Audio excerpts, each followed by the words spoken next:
Hello, आज के इस वीडियो पे हम उन 3 मेथड्स के ऊपर डिस्कस करेंगे जिन 3 मेथड को यूज़ करते हुए हम अपने वर्डप्रेस के ऊपर प्लगइन को इंस्टॉल कर सकते हैं। और साथ-साथ आपको वीडियो के एंड पे ये भी बताऊँगा कि अगर आप जैसे फॉर एग्ज़ाम्पल यहाँ पर आपके 10 प्लगइन इंस्टॉल किए हैं और किसी एक प्लगइन के ऊपर क्रिटिकल एरर था जिसकी वजह से आपकी साइट जो है वो डाउन हो गई है। अच्छा, अब साइट डाउन हो गई तो आपको अपने डैशबोर्ड का एक्सेस नहीं मिल रहा होगा, तो आपको इस सिचुएशन को किस तरीके से हैंडल करना है ये भी आपको मैं वीडियो के एंड के ऊपर बताऊँगा। यहाँ पर पहले मैं आपको बता देता हूँ प्लगइन हम किस-किस तरीके से इंस्टॉल कर सकते हैं। सबसे पहला तरीका प्लगइन इंस्टॉल करने का है, जब भी हम अपने वर्डप्रेस के डैशबोर्ड के ऊपर लॉगिन कर लेंगे, हमें जाना है इंस्टॉल प्लगइन के ऊपर, ठीक है? और यहाँ पर हमें करना है ऐड प्लगइन। अब जैसे हम ऐड प्लगइन के ऊपर क्लिक करेंगे तो एक हमारे पास ये इंटरफेस आ जाएगा। यहाँ पर वो प्लगइन हम इंस्टॉल कर सकते हैं जो वर्डप्रेस के ऊपर फ्री पे अवेलेबल है, ठीक है? तो यहाँ पर जो अब फॉर एग्ज़ाम्पल आपको ये प्लगइन इंस्टॉल करना है, तो सिंपल आपको इंस्टॉल नाउ के ऊपर क्लिक करना है। प्लगइन है जो यहाँ पर डिस्प्ले नहीं हो रहा है, लेकिन आपको चाहिए तो सिंपल यहाँ पर आप आके सर्च कर सकते हैं। यहाँ पर मैं एक प्लगइन सर्च कर रहा हूँ, क्लासिक एडिटर। ठीक है?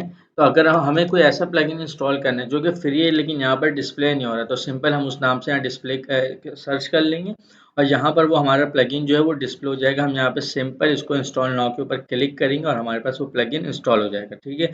दूसरा तरीका होता है कि अगर हमारे पास प्लगइन का ज़िप अवेलेबल है तो उसको हम किस तरीके से इंस्टॉल करते हैं। तो सिंपल हमें सिंपल वैसी तरीके से इंस्टॉल प्लगइन के ऊपर क्लिक करना है, ऐड प्लगइन के ऊपर क्लिक करना है और यहाँ पर हमारे पास ऑप्शन आता है अपलोड प्लगइन। जैसे हम इस अपलोड प्लगइन के ऊपर क्लिक करेंगे, हमारे पास एक ऑप्शन आता है फाइल चूज़ करने के लिए, ठीक है?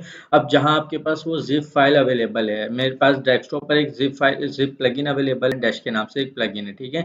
तो उसको मैंने यहाँ से सिलेक्ट किया, ओपन कर लिया। अब यहाँ पे इसमें क्लिक कर दूँगा इंस्टॉल नाउ। तो यहाँ पर ये प्लगइन जो है वो इंस्टॉल होना स्टार्ट हो जाएगा।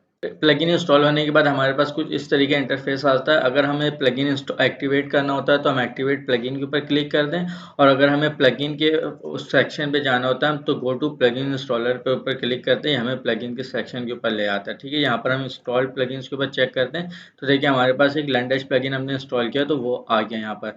अब तीसरा तरीका ये कि ना हमारे पास ज़िप फाइल है और ना ही हमें वो फ्री प्लगइन है, हमारे पास वो फ़ोल्डर अवेलेबल है। यहाँ पर जैसे एक प्लगइन है मेरे पास माइटल डैशबोर्ड के नाम से, ठीक है? अब इसका मेरे पास ज़िप नहीं है, मैं ज़िप बना तो सकता हूँ लेकिन मुझे ज़िप से अपलोड नहीं करना, वो टाइम लगता है। सम टाइम ये जो तरीका है अपलोड प्लगइन, अगर फ़ाइल बहुत भारी हो, प्लगइन बड़ा होता है तो ये टाइम ले जाता है। तो अगर हमारे पास ये सिचुएशन है तो हम इस सिचुएशन में क्या करेंगे, हमें यहाँ से सिर्फ़ फ़ोल्डर जो हमारे पास प्लगइन का फ़ोल्डर अवेलेबल है इसको हम करेंगे कॉपी, ठीक है? हमें जाना है डब्ल्यूबी कंटेंट के फ़ोल्डर में जहाँ आपने वर्डप्रेस को इंस्टॉल किया हुआ है, ठीक है? तो ये मेरे पास लोकल सेटअप है तो मैं लोकल पे जाके आपको दिखा देता हूँ। देखिए यहाँ पर जो वेबसाइट है ऐप पब्लिक डब्ल्यूपी कंटेंट के फ़ोल्डर के अंदर हमें जाना है, ठीक है? और यहाँ पर आता है प्लगइन्स थीम अपग्रेड का ऑप्शन, ठीक है? तो हमें प्लगइन इंस्टॉल करना है इसलिए हम प्लगइन के ऊपर जाएँगे और देखिए यहाँ पर जो भी हमने ज़िप फाइल वगैरह इंस्टॉल किया वो अवेलेबल है। अब यहाँ से हम यहाँ पर इसको हम पेस्ट कर देंगे। तो जैसे ही हम पेस्ट करते हैं तो देखिए यहाँ पर हमारे पास माइटल डैशबोर्ड प्लगइन जो है वो पेस्ट हो गया। अब यहाँ पर हम चेक करते हैं कि हमारे पास यहाँ पर माइटल डैशबोर्ड प्लगइन आया या नहीं आया। पेज को रिफ्रेश करते हैं तो देखिए हमारे पास यहाँ पर माइटल लर्निंग डैशबोर्ड के नाम से एक प्लगइन इंस्टॉल्ड हो चुका है, ठीक है? अब यहाँ से आप इसको एक्टिवेट कर सकते हैं। ये तरीका कब इस्तेमाल करते हैं, जब हमारे पास बहुत बड़ा प्लगइन होता है, ज़िप फाइल थोड़ा सा टाइम लेता है अपलोड करने में, तो हम सिंपल उसको अनज़िप करके हम वो फ़ोल्डर डब्ल्यूबी कंटेंट के अंदर जाते हैं, प्लगइन्स के अंदर, वहाँ पर जाके वो प्लगइन का फ़ोल्डर को ऐड कर देते हैं। अब हम चलते हैं अपने लास्ट पॉइंट की तरफ। अब चलते हैं हम अपने आखिरी पॉइंट की तरफ जो कि मोस्ट इम्पोर्टेंट पॉइंट है कि अगर हमारे वेबसाइट के ऊपर क्रिटिकल एरर आ जाए और हमें हमारे वर्डप्रेस के डैशबोर्ड के ऊपर लॉगिन नहीं मिल रहा हो तो हम अपने वेबसाइट को उस तरीके से उस सिचुएशन से कैसे निकालेंगे। तो अभी अभी मैंने आपको बताया कि हम वर्डप्रेस पर फ़ोल्डर के थ्रू कैसे प्लगइन अपलोड करते हैं, ठीक है? तो उसी तरीके से हम इस एड्रेस में आएँगे। अब जिस प्लगइन के ऊपर आपको शक हो, फॉर एग्ज़ाम्पल मैं यहाँ पर कह रहा हूँ कि ये जो प्लगइन है इसके ऊपर मुझे शक है कि ये इसकी वजह से एरर आ रहा है।